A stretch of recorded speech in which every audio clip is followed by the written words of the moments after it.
أعوذ بالله من الشيطان الرجيم بسم الله الرحمن الرحيم فاذكروني أذكركم واشكروا لي ولا تكفرون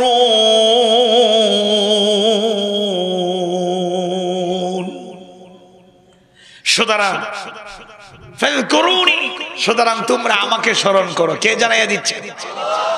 সুতরাং তোমরা আমাকে স্মরণ করো, আযকুরুকুম আমিও তোমাদেরকে স্মরণ করব। সুবহানাল্লাহ। আল্লাহ বলছেন সুতরাং তোমরা আমাকে স্মরণ করো, আমার জিকির করো, আমিও তোমাদেরকে স্মরণ করব, তোমাদের জিকিরকে জাগরুক রাখবো। আল্লাহু আকবার। ওয়াশকুরুনি আর আমার শুকর আদায় করো, আমার কৃতজ্ঞতা প্রকাশ করো। ওয়ালা তাকফুরুন আর আমার সাথে কুফরি করো না, আমার বিধানকে আমার আইনকে অস্বীকার করো না। বলেন আল্লাহু আকবার। তাহলে এখানে আল্লাহ তাআলা প্রথম অংশে বলছেন, মাইক তো ভালোই দেখা যায়, সাউন্ড একটু অ্যাডজাস্ট করেন, মানে শুরুতেই গলা দিকে চলে গেল। আল্লাহ তাআলা প্রথমত বলছেন আমাকে স্মরণ করো, আমিও তোমাদেরকে স্মরণ করব। এরপরে বলছেন আর আমার শুকরিয়া আদায় করো, সাথে সাথে বলছেন আর আমার সাথে কুফরি করো না। আল্লাহকে অস্বীকার করা যাবে? আল্লাহর বিধানকে অমান্য করা যাবে? আল্লাহ যে আইন জারি করেছেন অস্বীকার করার কোন সুযোগ আছে? কুফরি করা যাবে না। তাহলে এক নাম্বার কথা জিকির। জিকিরের ব্যাপারে আমাদের মধ্যে প্রচলিত গদবাঁধা কিছু ধারণা আছে। আমি সেই ব্যাপারে পজিটিভ নেগেটিভ কথা বলতে চাই না।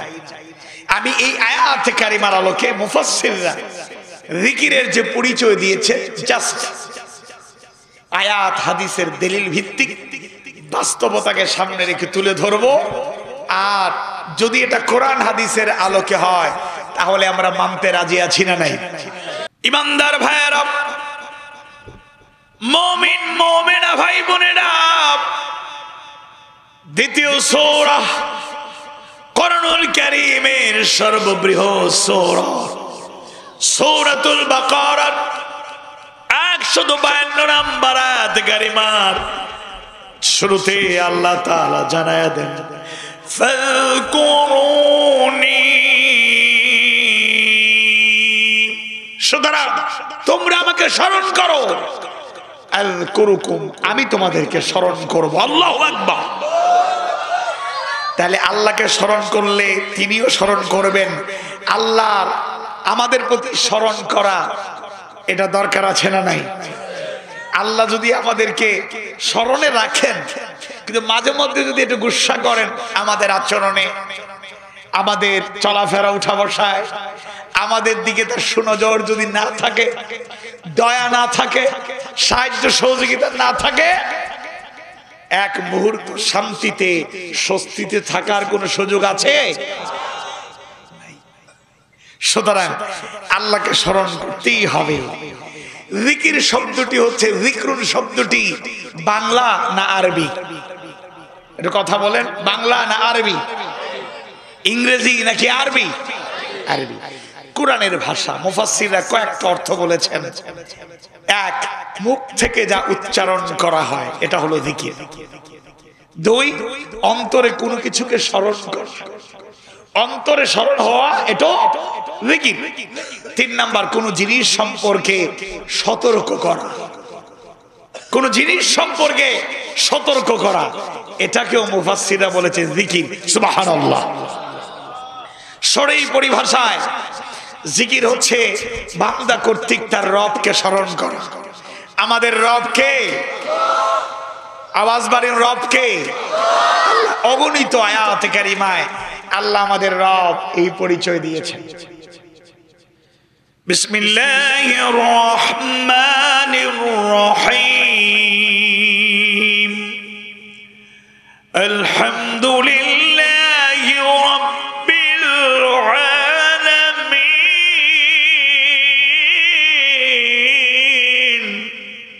আলহামদুলিল্লাহ, সমস্ত প্রশংসা কার? আল্লাহ।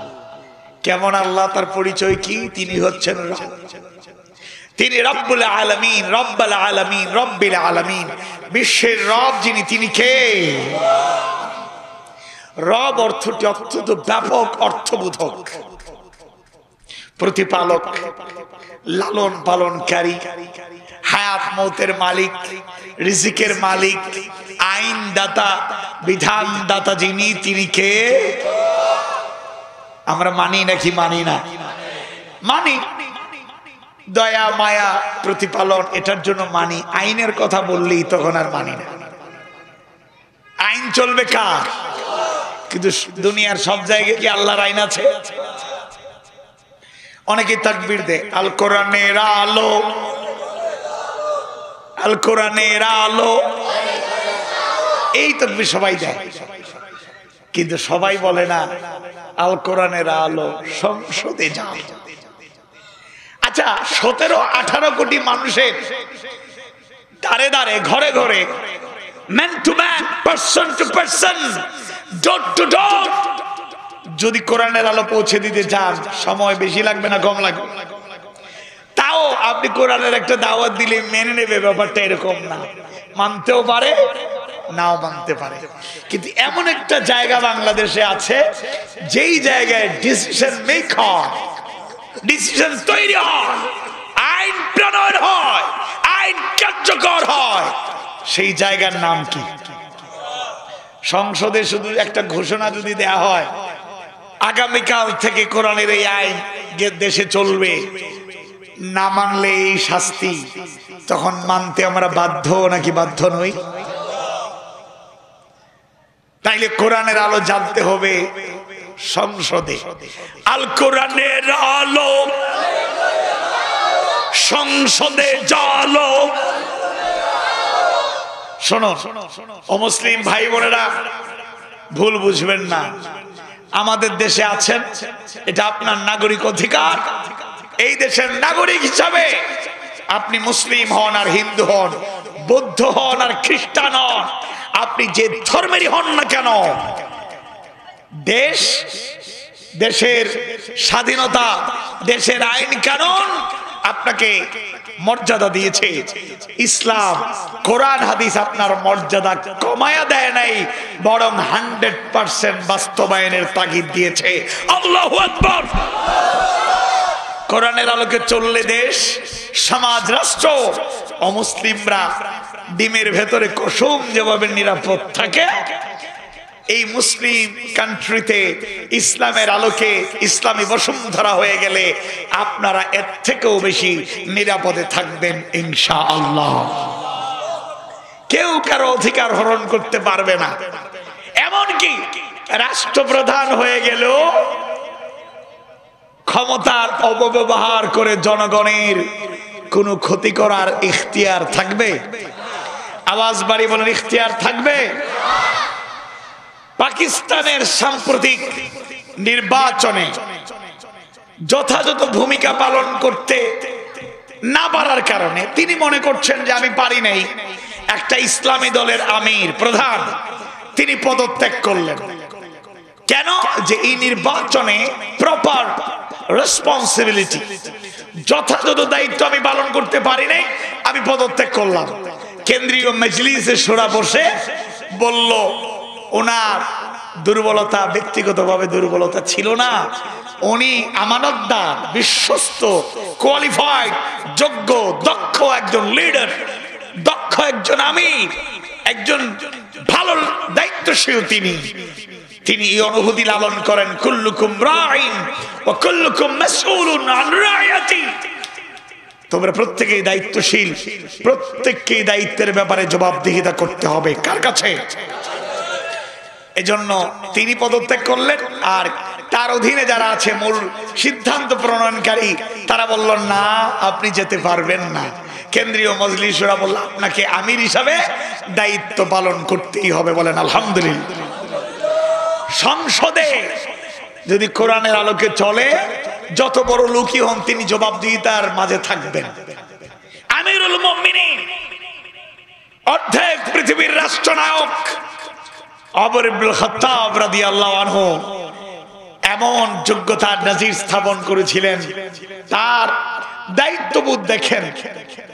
তিনি বলেছিলেন, ফোরাতের তীরে একটি কুকুর যদি আমার শাসনামলে না খেয়ে মারা যায়, আমাকে আল্লাহর কাছে আসামির কাঠগড়ায় দাঁড়াতে হবে। সুবহানাল্লাহ। আমরা তো মানুষকে নিয়েও ভাবি না, নিজের দল ছাড়া অন্য দলের লোককে চিনিও না, চিনলেও না চেনার ভান করি, চান্স পাইলেই গর্তে ফেলে দিতে চাই। এটা কাম্য নয়। আর দ্বীন ওয়ান নাসিহা, দিন শেখায় কল্যাণ কামনা। সুবহানাল্লাহ। সুতরাং আল্লাহ তাআলা তার পরিচয় দিলেন রব, তিনি হচ্ছেন প্রতিপালক। সুবহানাল্লাহি ওয়া বিহামদি সুবহানাল্লাহিল আযীম। তাহলে আমরা এই রবকে সব সময় স্মরণ করব, বলেন ইনশাআল্লাহ। এটা জিকিরের একটা অর্থ। আচ্ছা, আমরা এই দুনিয়ায় বসবাস করছি, এই দুনিয়াকে বলা হয় আলমে আজসাম, আলমে দুনিয়া। এই জগৎ প্রথম কিংবা শেষ জগৎ কিনা? এটাই প্রথম, এটাই শেষ? এটা না। প্রথম জগৎ ছিল রূহের জগৎ। এই জগতের নাম আলমে আরওয়াহ। আদম আলাইহিস সালাম সহ কিয়ামত পর্যন্ত যতগুলো রূহকে আল্লাহ তাআলা দুনিয়ায় প্রেরণ করবেন, সবাইকে নিয়ে একটা সমাবেশ হয়েছিল। আল্লাহ তাআলা কথা বললেন এবং প্রশ্ন করলেন, আলাস্তু বিরাব্বিকুম, আমি কি তোমাদের রব নই? ক্বালু বালা, আমরা সমস্যাটা বলেছিলাম অবশ্যই আপনি আমাদের রব। শাহিদ না, আমরা সাক্ষ্য দিচ্ছি। সুবহানাল্লাহ। এরপরে আমরা রূহের জগৎ থেকে প্রথমে আসলাম ছোট্ট আর একটা জগতে। এই জগতের কথা আমাদের মনে নেই। আলমে আরহাম, মায়ের রেহাইমে আমরা ছিলাম। সুবহানাল্লাহ বলেন। 4-4.5 মাস যেতে না যেতেই আল্লাহর কুদরতি ইশারায় আমরা মায়ের গর্ভেই প্রাণ সঞ্চারিত হয়ে গেল। আমরা প্রাণ পেয়ে গেলাম মায়ের গর্ভেই। আল্লাহু আকবার। জীবিত একটা মানুষ, ছোট্ট একটা বাচ্চা আরেকটা মানুষের গর্ভে লালিত পালিত হলো। সুবহানাল্লাহ। আল্লাহর সৃষ্টিরাজি নিয়ে চিন্তা করলে কোনো কিছু অস্বীকার করা যাবে না। সুবহানাল্লাহি ওয়া বিহামদি সুবহানাল্লাহিল আযীম। মায়ের রেহেম থেকে, আলমে আরওয়াহ থেকে কেউ বিদায় নিয়ে নেয়, এই দুনিয়ার আলো দেখতে পারে না। আল্লাহ তাআলা আমাদেরকে সেই সুযোগ দিয়েছেন। আওয়াজ বাড়িয়ে শুকরিয়া আদায় করি আলহামদুলিল্লাহ। এরপরে আসলাম আলমে দুনিয়া, আলমে আজসাম।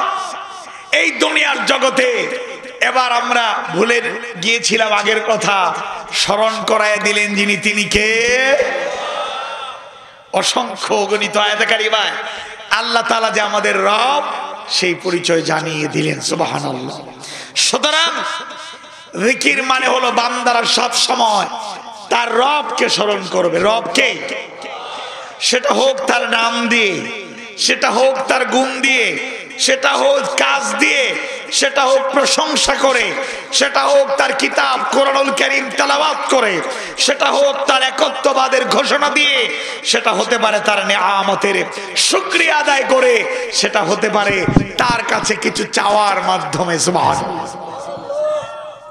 ইমানদার ভাইয়েরা, মুফাসসিররা জিকিরকে 2 ভাগে বিভক্ত করেছেন। কয় ভাগে? এক, কওলি, কথার মাধ্যমে জিকির, জবানের মাধ্যমে জিকির। 1 নম্বরে কি? কওলি, কথার মাধ্যমে, জবানের মাধ্যমে। আর 2 নম্বর হলো আমালি, কাজের মাধ্যমে জিকির। সুবহানাল্লাহ। তাহলে জিকির প্রধানত কয় প্রকার? একটা কাউলি, জবানের মাধ্যমে, কথার মাধ্যমে, মুখের মাধ্যমে প্রকাশিত জিকির। আর একটা হলো আমালি, কাজের মাধ্যমে, আমলের মাধ্যমে। সুবহানাল্লাহ। এবার আসুন একটু জানি কথার মাধ্যমে, জবানের মাধ্যমে কাউলি জিকির কি কি। যেমন মুফাসসিররা বলেছেন কোরআন তেলাওয়াত। সুবহানাল্লাহ বলেন। আমরা জিকির বলতে তো জিকির করি, একা একাও করি, আবার সামষ্টিক ভাবে করি, কিন্তু মুফাসসিররা বলেছেন 1 নাম্বার জিকির হলো কোরআন তেলাওয়াত করা। কি তেলাওয়াত করা? একটু ভালো করে চিন্তা করবেন, যারা নিয়মিত কম হোক বেশি হোক একটু আধটু তেলাওয়াত করতে পারি, বোঝা যাবে আমরা নিয়মিত কার জিকির করছি। বিসমিল্লাহির রহমানির রহিম। الرحمن علم القرآن خلق الإنسان علمه البيان الشمس والقمر بحسبان والنجم والشجر يسجدان الله أكبر কষ্ট দিচ্ছেন আপনারা? তাহলে কাউলি, মুখের মাধ্যমে জিকির 1 নাম্বার যে জিকিরটা বললাম সেটা হলো কি? তেলাওয়াত। আওয়াজ বাড়িয়ে বলুন, কি তেলাওয়াত? আপনার মুরব্বীরা বেশি এখানে। সুবহানাল্লাহ। মাহফিলে যুবকরাও আছে, তোমরা কষ্ট নিও না, কিন্তু উল্লেখযোগ্য অধিকারী মাহফিলে যুবক আর যুবক। এত মুরব্বীরা মাহফিলে বসেন না। এই এলাকায় মুরব্বীরা এত আন্তরিক কষ্ট করে মাটিতে, ভালো ব্যবস্থা নাই, আপনারা বসে আছেন। আল্লাহ তাআলা সবার হায়াত আর রিজিকে বরকত দিন, আমিন। দুনিয়া আখিরাতে কামিয়াব হওয়ার মতো ঈমান আর আমল দান করুন, বলেন আমিন।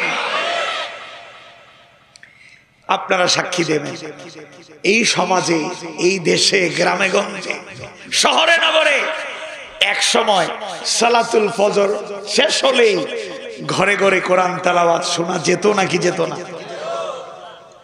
এখন কি আগের মতো আছে? নাই।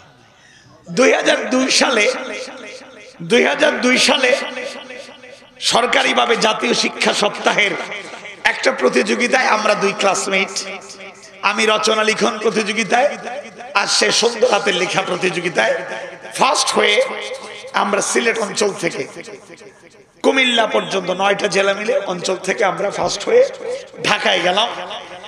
ঢাকায় প্রতিযোগিতা অংশগ্রহণ করে রাতের বেলা আমরা থাকবো কোথায়?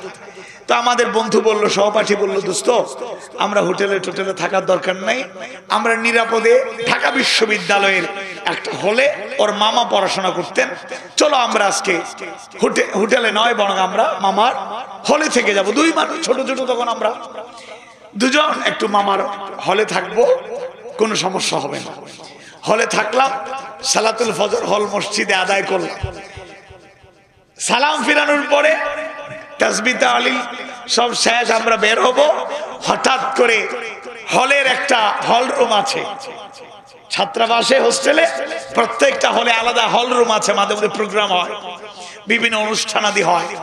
হলের ভেতর থেকে কান্নার আওয়াজ। কিসের আওয়াজ? কইরি এত ভোরে কান্নার আওয়াজ, তা হল রুমের ভেতর থেকে।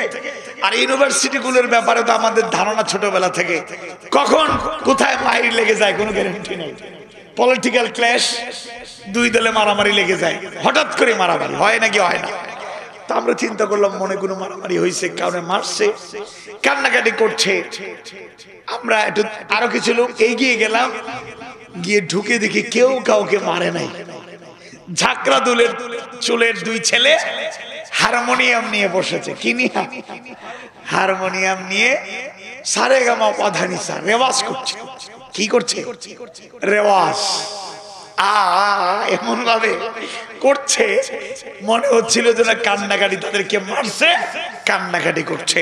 আজকে মুসলমান পরিবারেও, কারণ ভোরবেলাতে কণ্ঠের অবস্থা যেরকম থাকে, ওই সময়ে রেওয়াজ ভালো করলে গলার অবস্থা ভালো হয়। এটা শিল্পীদের ট্রেনিং দেয়া হয়। কাদেরকে? ভোরবেলাতে তেলাওয়াত করলে এই গলাকে ভালো রাখবেন যিনি, তিনি কে? আল্লাহ। আর বর্তমানে মুসলমানের ঘরেও ভোরবেলাতে টিচার আসেন। কিছু টিচার যারা গান শিখায় আর নৃত্য শিখায়, এদের চলনে বলনে এরা পুরুষ হলেও মেয়েদের মতো। নোয়াখালীতে মনে এরকম নাই কেউ নাকি? ডান্স করতে করতে সবসময় হাঁটতে বসতে সবসময় হেলে দুলে হিজরাতের মতো চলে, আছে না? মুসলমানের ঘরে সকালবেলা কোরআনের তেলাওয়াত নাই। অনেক অভিভাবক সন্তানকে শিল্পী বানিয়ে নিজেকে ধন্য মনে করতে চায়, অপসংস্কৃতির চর্চা করে। সকালবেলায় ঘরগুলো থেকে হারমোনিয়ামের আওয়াজ, তবলার আওয়াজ, ঢোলের আওয়াজ ভেসে আসে। অন্যান্যরা করুক, তাদের স্বাধীনতা। কিছু মুসলমানের ঘরে কি সব চলতে পারে? আওয়াজ বাড়িবার চলতে পারে? ক্যাসিনো সহ রাতে যেগুলোতে নষ্টামি ভ্রষ্টামি হয়, এর বিরুদ্ধে উলামায়ে কেরাম, মুফাসসির, ওয়াইজ, দাঈ আল্লাহ, ইমাম, খতিব, শতজন মুসলমানরা কথা বলার কারণে আইন কড়াকড়ি হয়েছে। অনেক জায়গায় ক্যাসিনোগুলো, বারগুলো বন্ধ করে দেওয়া হয়েছে। বলেন ঠিক কিনা? অপসংস্কৃতির চর্চা বন্ধ হয়ে যায় নাই। এরা এত চালাক, খোঁজ খবর নিলে, গোয়েন্দারা অ্যাক্টিভ থাকলে খুঁজে পাবে। এরা বারে যায় না, ক্যাসিনোতে যায় না, কিন্তু ঘরগুলোকে নীরবে নিভৃতে এক একটা বার, এক একটা ক্যাসিনো, এক একটা নষ্টামি ভ্রষ্টামির কেন্দ্রে পরিণত করেছে, যেটা আমাদের কলিজায় আঘাত লাগে। বলেন ঠিক না? সুতরাং ঘরগুলোতে তেলাওয়াত হবে। বলেন ইনশাআল্লাহ। মান ক্বারা হারফান ফালাহু আশারু হাসানাত। কোরআনের একটা হরফ যদি কেউ তেলাওয়াত করে, নেকি কয়টা? সুবহানাল্লাহ। এখন আপনি আলিফ একটা হরফ, লাম একটা হরফ, মিম একটা হরফ, আলিফ লাম মিম, কেউ যদি সুন্দরভাবে তেলাওয়াত করে 30টা নেকি। আর এক পারা, দুই পারা যা তেলাওয়াত করতে থাকবে, সবে তার আমলনামা সমৃদ্ধ হতে থাকবে। সুবহানাল্লাহ। পৃথিবীর এমন কোন গ্রন্থ, এমন কোন বই, এমন কোন কিতাব আজ পর্যন্ত রচিত হয়েছে এমন যে পুস্তক পড়লে, বই পড়লে সওয়াব হয়, এরকম কোন কিতাব আছে? এরকম কোন বই আছে? একটাই কিতাব, কোরআনুল কারীম। সুতরাং কাউলি জবানের মাধ্যমে তারা জিকির করতে চান। আমরা অনেক জিকির নিয়ে যত ব্যস্ত, করুন, যেগুলো মার্জিত, গ্রহণযোগ্য, কোরআন হাদিস অ্যাকসেপ্ট করে, মানুন। কিন্তু এক নাম্বার কাউলি জিকির হলো কোরআন তেলাওয়াত করা। মুরব্বীরা কষ্ট নিয়েন না, তরুণ ভাইরা আমার কষ্ট নিও না, স্নেহাস্পদ কোমলমতি ভাতিজারা তোমরা কষ্ট নিও না, যারা মা বোনেরা শুনছেন কষ্ট নিবেন না। এখনো যারা কোরআন তেলাওয়াত সহি করে পড়তে পারেন না, তাড়াতাড়ি তাড়াতাড়ি পড়ার ব্যবস্থা করেন। আপনি কি করছেন আপনি জানেন না। মুমিন হিসাবে যদি কেউ জান্নাত পেতে চায়, আল্লাহর খাঁটি গোলাম হতে চায়, ঈমান আনার পরে প্রধানতম ইবাদত হলো সালাত। সুবহানাল্লাহ। নামাজে তেলাওয়াত করা লাগে নাকি লাগে না? সূরা ফাতিহা ছাড়া কি নামাজ বিশুদ্ধ হবে? হবে না। তাইলে নামাজে আপনাকে তেলাওয়াত করতে হয়। আপনি যে ভুল পড়ে যাচ্ছেন, তেলাওয়াত করছেন আর জান্নাত পাওয়ার আশা করছেন, আপনার তেলাওয়াতের ভুলের কারণে আপনার নামাজ বিনষ্ট হচ্ছে। আপনি জানেন কি? বিসমিল্লাহির রহমানির রহিম। ইয়া আইয়ুহাল মুযাম্মিলু কুমিল লাইলা ইল্লা ক্বালিলা নিসফাহু আও ইনকুস মিনহু ক্বালিলা আও জিদ আলাইহি ওয়ারাত্তিল ওয়ারাত্তিলিল কুরআনা তারতিলা। আল্লাহ বলছেন সূরা মুজাম্মিলের 4 নম্বর আয়াতে, ওয়ারাত্তিলিল কুরআনা তারতিলা, আর তোমরা তারতিলের সাথে, তাজউইদের সাথে বিশুদ্ধভাবে, ধীর স্থির ভাবে কোরআন তেলাওয়াত করো। সুবহানাল্লাহ। আমরা কি বিশুদ্ধভাবে কোরআন তেলাওয়াত সবাই করতে পারি? আমরা পড়ি বিসমিল্লাহির রহমানির রহিম, কুল হু আল্লাহু আহাদ, কুল কাফ কাফ আক উক ইক, কুল মানে বলুন, বলো, আল্লাহু আহাদ, আল্লাহ ইজ ওয়ান, আল্লাহ এক, একক, আল্লাহু আকবার। তাহলে আল্লাহ বলছেন বলো আল্লাহ এক। আমি কুল কাফ উচ্চারণ না করে আমি বললাম কুল, মানে হলো খাও। নাউজুবিল্লাহ বলেন। কুল মানে বলো, বলুন, আর কুল মানে খাও। ভালো করে বুঝে নিন, সারা জীবনের জন্য শুনে নিন। কুল মানে হলো বলো, বলুন, কুল মানে হলো খাও। কুলু ওয়াশরাবু, কুল মানে কি? খাও। আল্লাহ এক, তাকে খাও। নাউজুবিল্লাহ। জেনে বুঝে কোন মুসলমান এরকম ভুল করতে পারে? এরকম তেলাওয়াত করতে পারে? আমরা পড়ি আলহামদুলিল্লাহি রাব্বিল আলামিন। আলহামদু মানে সমস্ত প্রশংসা। কার জন্য?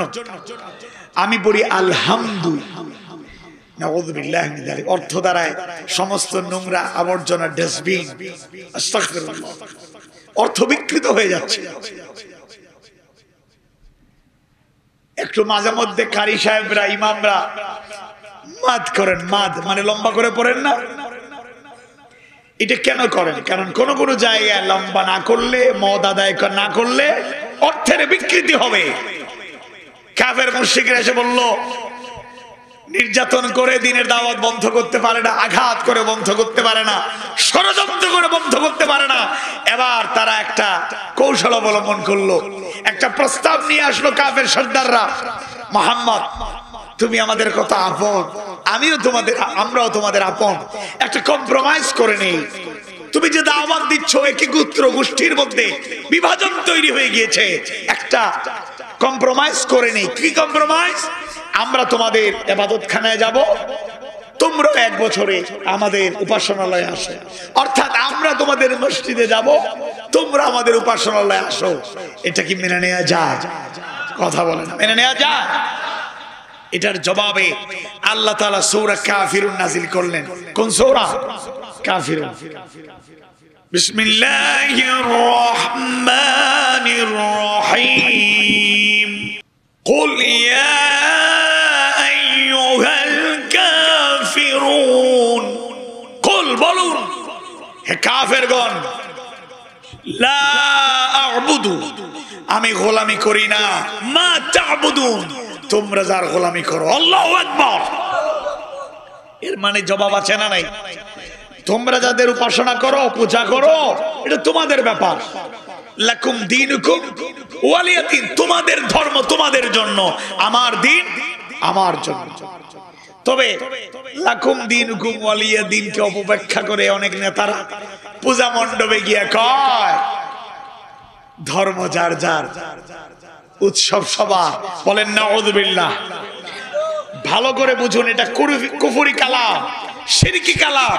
আপনি বলতে পারেন ধর্ম যার, উৎসব তার, আমার দিন আমি পালন করব, তাদের দিন তারা ধর্ম তারা পালন করুক, আমরা বাধা দেব না।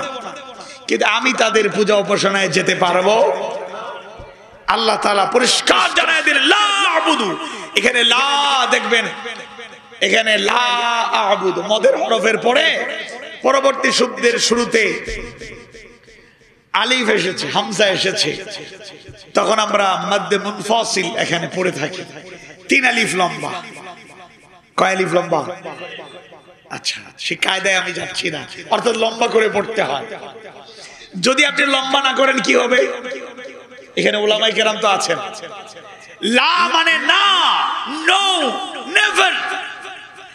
আপনি বললেন লাম আলিফ জবর লা, এটা বাদ দিয়া লা আবুদু, একেবারে তাগিদ দিয়া লামে তাকিদ, লা আবুদু লম্বা না করে বলছেন লা আবুদু মা তা'বুদুন। লা আবুদু মানে হলো অবশ্যই আমি গোলামি করি, মা তা'বুদু তোমরা যাদের গোলামি করো। বলেন নাউযুবিল্লাহ। দেখেন আমরা কোথায় আছি, আমার কথা কি বোঝা যায়? লা আ'বুদু মা তা'বুদুন, লা আ'বুদু আমি গোলামি করি না, মা তা'বুদুন তোমরা যাদের গোলামি করো। আর আমরা যদি পড়ি লা আ'বুদু মা তা'বুদুন, অবশ্যই আমি গোলামি করি, তোমরা যারা ইবাদত করো গোলামি করো। নাউযুবিল্লাহ। অর্থ পুরো উল্টে যায়, সামান্য জিনিস নয়, এটা অনেক বড় জিনিস। আব্রাহার বাহিনী কাবা ঘরকে ধ্বংস করতে এসেছিল, কি অহংকার, বিশাল সৈন্য বাহিনী নিয়ে কাবা ঘরকে ধ্বংস করতে পেরেছে? পারেনি। ওয়া আরসালা আলাইহিম তায়রান আবাবিল, আল্লাহ তাআলা ঝাঁকে ঝাঁকে পাখি প্রেরণ করলেন। পাখিগুলো ছোট ছোট ছোট ছোট কঙ্কর তারা নিক্ষেপ করলো, পাথরের ছোট অংশকে কঙ্কর বলে, তারা নিক্ষেপ করলো। আর হাতিওয়ালা বাহিনী বেশি সময় যায় নাই, ধ্বংসস্তূপে পরিণত হলো। আল্লাহু আকবার। পাখিকে প্রেরণ করেছেন। ওয়া আরসালা, আর তিনি কয়জন? আপনি যদি এবার এখানে লম্বা করার কথা না, আপনি তাজউইদের নিয়ম জানেন না, বললেন ওয়া আরসালা, নাউযুবিল্লাহ। যখনই আপনি পড়বেন ওয়া আরসালা, তখন হয়ে যাবে তারা দুইজন। আল্লাহ কি দুইজন? আল্লাহ কয়জন? তাহলে ওয়া আরসালা, তিনি প্রেরণ করেছেন, তিনি একজন। তিনি কে? আপনি যদি বলেন ওয়া আরসালা, তাহলে হয়ে যাবে কয়জন? একাধিক হয়ে যাবে, দুইজন। আল্লাহ কি দুইজন না একজন? সুবহানাল্লাহ। তাইলে তেলাওয়াত সহি করার জরুরত, প্রয়োজনীয়তা বোঝা গিয়েছে। তাইলে কাউলি, মুখের মাধ্যমে 1 নাম্বার জিকির হলো তেলাওয়াত, সুবহানাল্লাহ বলেন। 2 নাম্বার হলো আল্লাহর সুন্দর সুন্দর নাম ও সিফত সমূহের আলোচনা ও স্মরণ। জোরে কোন সুবহানাল্লাহ। আল্লাহর সিফতি নাম আছে কয়টা? 99টা। এগুলো পড়বেন, অর্থ জানবেন, এই গুণে আল্লাহ তাআলা কি কি করছেন, আমাদের কি কি দয়া মায়া করুণা করছেন, এগুলো জানবেন। যেমন আল্লাহর একটা গুণবাচক নাম হলো রাজ্জাক। আমরা হলাম আব্দুর রাজ্জাক, রাজ্জাকের গোলাম। রাজ্জাক যিনি, তিনি কে? রিজিকের মালিক কে? আওয়াজ বাড়ি বলে, রিজিকের মালিক কে? এজন্য রিজিকের জন্য টেনশন করবেন না, রাজ্জাকের কাছে চাইবেন, যিনি সবকিছু দেওয়ার মালিক, তাকে ছাড়া অন্য কারো কাছে চাওয়া যাবে। এবং আরেকটা জিকিরের মৌখিক প্রকাশ হলো একত্ববাদের ঘোষণা। আল্লাহ এক, আল্লাহু আহাদ। বলেন সুবহানাল্লাহ। হযরত বেলাল রাদিয়াল্লাহু আনহু আহাদ বলতে বলতেই রক্ত দিয়েছেন, ঘাম ঝরিয়েছেন, কষ্ট করেছেন, এক আল্লাহর একত্ববাদ ছেড়ে দেন নাই। বলেন আল্লাহু আকবার। কত কষ্ট দেয়া হয়েছে বেলালকে রাদিয়াল্লাহু আনহু। উত্তপ্ত বালুর উপরে তাকে শোয়া রাখা হতো, হাত পা বেঁধে ফেলা হতো, আঘাত করা হতো, আর জিজ্ঞেস করা হতো আল্লাহকে ভুলে যাও, মুহাম্মদকে ভুলে যাও, বাপ দাদার ধর্মে আবার ফিরে আসো। তিনি বলতেন আহাদ আহাদ আহাদ, আল্লাহ এক, আল্লাহ এক, আল্লাহ এক, আল্লাহু আকবার। আল্লাহর একত্ববাদের ঘোষণা দেওয়া, এটাও জিকির। জোরে কোন সুবহানাল্লাহ। এবার একটু খেয়াল করে শুনুন, দ্বিতীয় জিকির আমলি জিকির, কাজের মাধ্যমে জিকির হলো, মুফাসসিররা বর্ণনা করেন 1 নম্বরে ইলম অর্জন করা। কি অর্জন করা? ইলম অর্জন করা, তার সাথে সাথে শিক্ষা দেওয়া। সুবহানাল্লাহ বলেন। রাসূলের সেই হাদিস তো আমরা জানি, খায়রুকুম মান তাআল্লামাল কুরআন ওয়া আল্লামা, তোমাদের মধ্যে তারাই উত্তম যারা নিজে কোরআন শিখে অন্যকে শিখায়। সুবহানাল্লাহ। তাহলে আমলি জিকির মানে হলো নিজে শিখা, অন্যকে শিখা। পারা যাবে ইনশাআল্লাহ। নিজে কোরআন শিখবো, ইলম অর্জন করব, আল্লাহর ব্যাপারে ইলম অর্জন করব, রাসূলের ব্যাপারে ইলম অর্জন করব, কোরআনের ইলম অর্জন করব, হাদিস সুন্নাহর ইলম অর্জন করব, ইসলামের সৌন্দর্য জানবো, আমল করব এবং অন্যকেও শিখাবো, জানাবো। আওয়াজ বাড়ি বলেন ইনশাআল্লাহ। জীবনটাকে যদি পাল্টাতে হয় তাহলে অবশ্যই এগুলো লাগবে। এবার আর একটু সহজ করে কয়েকটা উদাহরণ দিয়ে এই পয়েন্ট আমি শেষ করতে চাই। আপনি প্রথম প্রকারের জিকিরের মধ্যে একেবারে কিছু গুরুত্বপূর্ণ দিক বলে যাই, আরো কিছু বিস্তারিত আছে, যেমন সকাল সন্ধ্যায় সব সময় জিকির আছে না নাই? আপনি মনে করুন ভালো একটা কিছু পেয়েছেন, শুকরিয়া আদায় করবেন, কি পড়বেন? আলহামদুলিল্লাহ। একটা সুসংবাদ পেয়েছেন, কি বলবেন? আলহামদুলিল্লাহ। একটা ভালো কাজ কেউ করেছে, তাকে উৎসাহ দিতে গিয়ে কি বলবেন? মাশাআল্লাহ। ছোট বাচ্চা, কালকে রাজবাড়ির পাংশায় আমার মাহফিল ছিল, আমাদের একজন বক্তা, ওনার ছেলে ছোট্ট 5 বছর বয়স, এত চমৎকার একটা গজল পরিবেশনা করেছে। আমরা সবাই তাকে ধন্যবাদ জানালাম, মাশাআল্লাহ। আর আমরা তো মাশাআল্লাহ বলি না, বলি থ্যাঙ্কস। কি বলি? Thank you. আছে না নাই? দেখা হলে সালাম কালাম নাই, hi, hello, how are you, আছে না?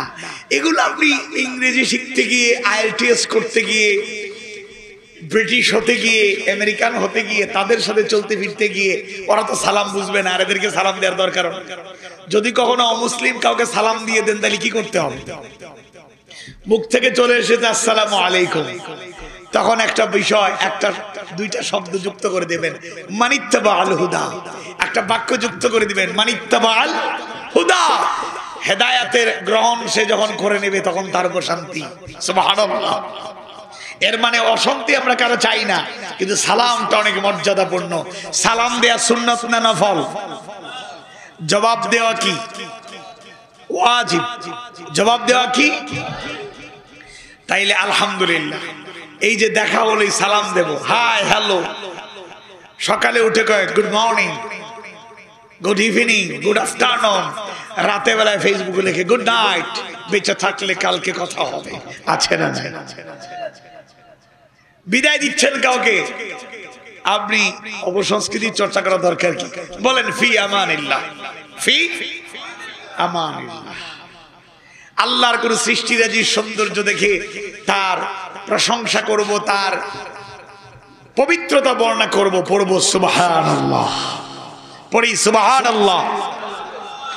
এরকম সালাতের সময় জিকির আছে, খাওয়ার শুরুতেও জিকির আছে, শেষেও জিকির আছে। কার নামে খাওয়া শুরু করব? বিসমিল্লাহি ওয়া আলা বারাকাত। খাওয়ার পরে অন্তত পড়বো আলহামদুলিল্লাহ। ঘুমানোর সময় দোয়া আছে না নাই? এই দেখেন, দোয়া ছাড়াই ঘুমায় গেছে। ঘুমানোর দোয়া পারো? আল্লাহুম্মা বিইসমিকা আমুতু ওয়া আহয়া, এটাও কাউলি জিকির, সুবহানাল্লাহ। এরকম করে করে কাপড় পরিধানের সময়, মসজিদে প্রবেশের সময় দোয়া আছে না নাই? বের হওয়ার সময় আছে না নাই? এগুলো জিকির। অর্থাৎ 24 আওয়ার্স সব সময় আমরা আল্লাহকে স্মরণে রাখবো। আল্লাহ তৌফিক দিন, বলুন আমিন। আওয়াজ বাড়িয়ে বলুন আমিন। দ্বিতীয় বিষয় হলো সব সময় শুকরিয়া আদায় করব কার? ইমানদার ভাইয়েরা, মুমিন মুমিনা ভাই বোনেরা, আল্লাহ সুবহানাহু ওয়া তাআলা সূরা ইব্রাহিমের 7 নম্বর আয়াত কারিমায় জানায় দেন, লা ইন শাকারতুম লা আযীদান্নাকুম ওয়া লা ইন কাফারতুম ইন্না আযাবি লাশাদীদ। গলা তো ঠিক হলো না, আল্লাহ সাহায্য করুন, বলেন আমিন। আওয়াজ বাড়িয়ে বলুন আমিন। আল্লাহ সূরা ইব্রাহিমের 7 নম্বর আয়াতে কারিমায় বলছেন, তোমরা কৃতজ্ঞ হলে তোমাদেরকে অধিক দান করব। সুবহানাল্লাহ। লাইন শাকারতুম লাযীদান্নাকুম, তোমরা যদি কৃতজ্ঞতা প্রকাশ করো, শুকরিয়া আদায় করো, আমি তোমাদের সেই কৃতজ্ঞতার কারণে তোমাকে বাড়িয়ে দেব, অধিক দেব। আল্লাহু আকবার। ওয়ালা ইন কাফারতুম, আর কৃতজ্ঞতা প্রকাশ না করে যদি অস্বীকার করো, অকৃতজ্ঞতা প্রকাশ করো, ইন্না আযাবি, নিশ্চয়ই আমার আযাব, লাশাদীদ, অত্যন্ত কঠোর। নাউযুবিল্লাহ বলেন। এখানে শুরুতে আছে উৎসাহ, শেষে আছে সাবধানতা। তোমরা যদি শুকরিয়া আদায় করো আমি বাড়িয়ে দেব, সুবহানাল্লাহ। আর যদি কৃতজ্ঞতা প্রকাশ করো না, অকৃতজ্ঞ হও, তাইলে বলেন নাই তোমাকে শেষ করে দেব, বলছে নিশ্চয়ই আল্লাহর আযাব লাশাদীদ, অত্যন্ত কঠোর। বলেন নাউযুবিল্লাহ। তাহলে শুকরিয়া আদায় করে বাড়ায় যিনি দেবেন তিনি কে? আওয়াজ বাড়িয়ে বলুন কে? কৃষকেরা 5 বছর ভালো ফসল, আলহামদুলিল্লাহ কেউ বলে, কেউ বলার টাইম পায় না। পিঠাপুলি বানায়, সিলেটি ভাষায় হয় নাইউরি। মেয়েরে বিয়া দিছেন বিভিন্ন জায়গাতে, আবার দাওয়াত দিন, আও গো বৈশাখ মাস আইছে, পিঠাপুলি খাইয়া যা। আপনাদের এখানে নাইউরি কি বলে? মানে বেড়াতে আসে মেয়েরা, কি বলে? নাইউরি বলে। যাই হোক, আপনাদের সাথে একটা মিল পাইলাম আমরা, আলহামদুলিল্লাহ। আবার অনেক অমিল আছে। মাকড়সা আমরা বলি মাখর, আর আপনারা বলেন মেডুলি। কি বলেন? মেডুলি। আবার কেউ বলে মেরকুরি। এক এক জায়গায় এক ভাষা। তাহলে পিঠাপুলি বানাই, আনন্দ প্রকাশ করি, উল্লাস করি, উৎসব করি, পিঠা উৎসব করি। আসার পথেও দেখে আসলাম এখানে বাণিজ্য মেলা চলছে, হস্তশিল্প মেলা চলছে, আছে উৎসব করি আমরা। 1 বছর ফসল যদি খারাপ হয়, মন খারাপ। বাজারে চা খাইতে গেছে, চায়ের অর্ডার দিয়া চা ঠান্ডা হয়ে যায়, খায় না। পাশের দোস্ত কয়, দোস্ত চা খাও, ঠান্ডা হয়ে যায়। দোস্ত বইল না, আল্লাহ তো এবার গজব দিয়া সব ফসল শেষ। নাউজুবিল্লাহ বলেন। আপনি ভালো অবস্থায়ও বলবেন আলহামদুলিল্লাহ, কষ্টে থাকলেও বলবেন আলহামদুলিল্লাহ।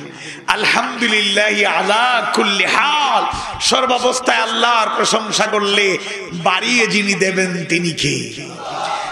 তরুণ, তুমি নতুন ব্যবসা শুরু করেছো মাত্র, প্রথম বছরেই লস, মন খারাপ, হতাশ, ডিপ্রেশনে চলে যায়। না, ব্যবসা বাণিজ্য ছেড়ে দেব না, হাল ছেড়ে দিও না, সবর করো, ধৈর্য ধরো। ইস্তাঈনু বিস-সাবরি ওয়াস-সালাহ, সবর আর সালাতের মাধ্যমে সাহায্য চাইবো কার কাছে? 1 বছরের লস, 2 বছরের লস, 3 বছরের লস, এমন অবস্থা, কোনো মতে চলছে, কষ্ট করছো, হালাল উপার্জনের চেষ্টা যদি থাকে, আল্লাহ তাআলা হঠাৎ করে এমন বরকত দিবেন, 3 বছরের কষ্ট 6 মাসে পুষায়া দিবেন। সুবহানাল্লাহ। মুরব্বীরা, আপনারা খোঁজাখুঁজির দরকার নেই, আমি একটা প্র্যাকটিক্যাল কথা বলি। 30 বছর আগে এই এলাকায় এমন লোক ছিলেন যিনি এই এলাকার মধ্যে গরিব ফ্যামিলির সদস্য, তাদের চেয়ে গরিব হয়তো কেউ ছিল না, কিন্তু নিজে পড়ালেখা করেন নাই, বাচ্চাদের পড়ালেখা করাইছেন, প্রয়োজনে জমি বিক্রি করছেন, প্রয়োজন অতিরিক্ত কাজ করছেন, ক্ষেত খামারে কাজ করেছেন। ঢাকায় গ্রাজুয়েট, অনার্স মাস্টার্স করা, মাস্টার্স পাস করা এমন লোকও পাওয়া যায়। চাকরি খুঁজতে গিয়েছে, চাকরি পাচ্ছে না, চাকরিও খুঁজে রাতের বেলা রিক্সা চালায়। কারণ আমার এই খরচটা আসবে কোত্থেকে? পরিশ্রম করাতে লজ্জার কিছু নাই, চেষ্টা চালিয়ে যেতে হবে। এবার এমন লোক আছেন 30 বছর আগে মনে করুন গরিব ছিলেন, কিন্তু আপনার চেষ্টা প্রচেষ্টা আল্লাহর কাছে চাওয়া পাওয়া আল্লাহ কবুল করে নিয়েছে।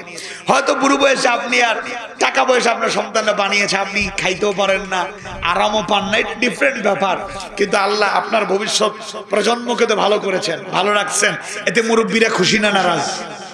আলহামদুলিল্লাহ। আবার এমন লোক ছিল 30 বছর আগে এই এলাকার মধ্যে সবচেয়ে ধনী, কিন্তু এখন বর্তমানে গরিবদের কাতারে থাকতে পারে, কারণ ধনী বানানোর মালিক যিনি তিনি কে? আবার গরিব যিনি বানাতে পারেন তিনি কে? এজন্য এই সূত্রটা মনে রাখবেন, লা ইন শাকারতুম, তোমরা কৃতজ্ঞ হলে, কৃতজ্ঞতা প্রকাশ করলে, লা আযীদান্নাকুম, আর আমি এতে আধিক্য দেব, বাড়িয়ে দেব, বরকত দেব। সুবহানাল্লাহ। সুতরাং সব সময় শুকরিয়া আদায় করব তো ইনশাআল্লাহ। একজন বাড়ি বানাইছে, বিল্ডিং, আপনারটা মাটির ঘর, টিনের ঘর। কি যে করে সে বিল্ডিং বানাইলো, আমি বানাইতে পারলাম না, আফসোস করবেন যে আপনার যে ঘরটা আছে, আপনি মাটির ঘরে থাইকা করছেন, আরে মাটির ঘর। আপনি কি ঢাকাতে যান, রাস্তাঘাটে ফুটপাতে লোকেরা শুয়ে থাকে, আপনি কি দেখেন? আশ্রয় নাই, প্রশ্রয় নাই। আমার সফর সঙ্গী আবু তালেব রুহুল ভাই কালকে বললেন, ঢাকাতে অনেক জায়গায় রিক্সারা তার যে বস্তিতে থাকবে, টাকা পয়সা দেবে, এই টাকা নেই। দিনের বেলা সারাদিন রিক্সা চালায়, রাত হলে থাকার জায়গা নাই, সেই রিক্সার মধ্যে এলান দিয়ে হাত কাটায় দেয়, আছে না নাই? সেই রিক্সাওয়ালাও তো যদি ইমানদার হয় না, শুকরি করে না, শুকরগুজার থাকে।